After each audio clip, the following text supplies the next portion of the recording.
vždycky som ja chcel, ako v rámci aj toho, keď sme zakladali Solipsism, že by bolo skvelé, keby scéna spolupracovala.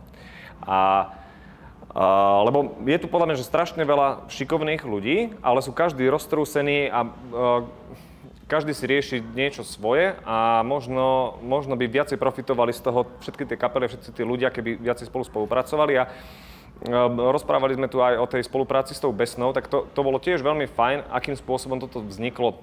Jedného dňa nás kontaktoval Samo, že či by sme, Samo spevák z Besny, či by sme nespravili nejaké koncerty. No a slovo dalo slovo, nejaké tie koncerty sme aj spravili.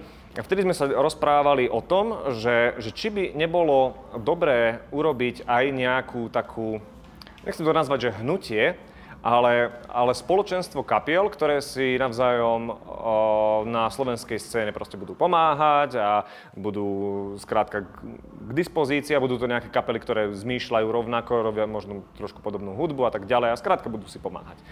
No a vysvetlo, že z tejto iniciatívy akože asi veľa nebude, lebo naozaj ľudia sú veľmi, veľmi odlišní.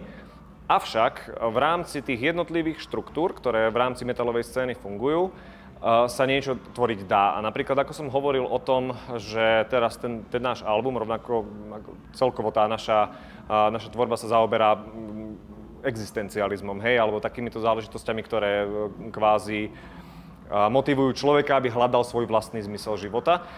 A teraz ten album, ktorý momentálne chystáme a ktorý by mal čoskoro výjsť, tak on je práve zameraný na to, aby interpretoval tieto myšlienky existencializmu ľuďom takou polopatistickou rovinou a že skrátka, aby tým ľuďom, ktorí sa trápia možno s nejakými existenčnými vecami, aby im mohol pomôcť. No a v rámci tohto nám napadlo, že by sme mohli osloviť ľudí z kapiel, ktoré sa zaoberajú možno podobnými tematikami a vytvoriť ako kvázi takú nejakú väčšiu relevanciu tomu, čo ten album vlastne hovorí. To znamená, že nie je len, že jedna kapela ti niečo rozpráva o tom, že snaží sa ťa možno poučovať, alebo nie, že poučovať, ale proste, že snaží sa akože ti prehovoriť, ale je tam už ten rozmer tej spolupráce, že tie rôzne kapely, ak sleduješ slovenskú scénu a páči sa ti aj tá, aj hentá, aj tamtá, tak tie sú všetky v rámci tohto jedného diela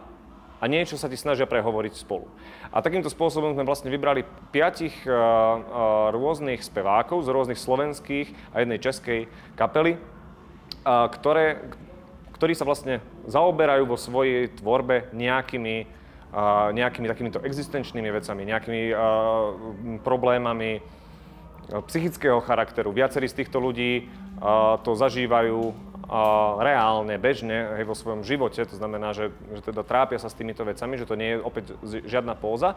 A chceli sme teda vytvoriť takú nejakú platformu, že toto je také niečo naše spoločné a že ľudia sa k tomu zo všetkých tých fanúšikovských základní, z tých všetkých tých kapiel sa môžu na toto pozrieť, že OK, toto je niečo, na čom sa tá scéna zhodla, alebo teda tých zopár vybraných interpretov sa na tomto zhodli a toto vám chcú odprezentovať a týmto vám chcú pomôcť. Tá platforma bude ten album v konečnom dôsledku. A samozrejme všetky tie kapely, ktoré tam budú, alebo respektíve speváci z tých kapiel, oni sú naši kamaráti, hej, hrali sme spolu a tak ďalej. A je to také niečo, že OK, nemusíme vytvárať hmatateľnú platformu, lebo toho sa každý trošičku bojí, aby to nevyznelo nejako divné a proste, že nechcú vytvárať ako kvázi nejaké politické strany alebo skrátka nejaké hnutia.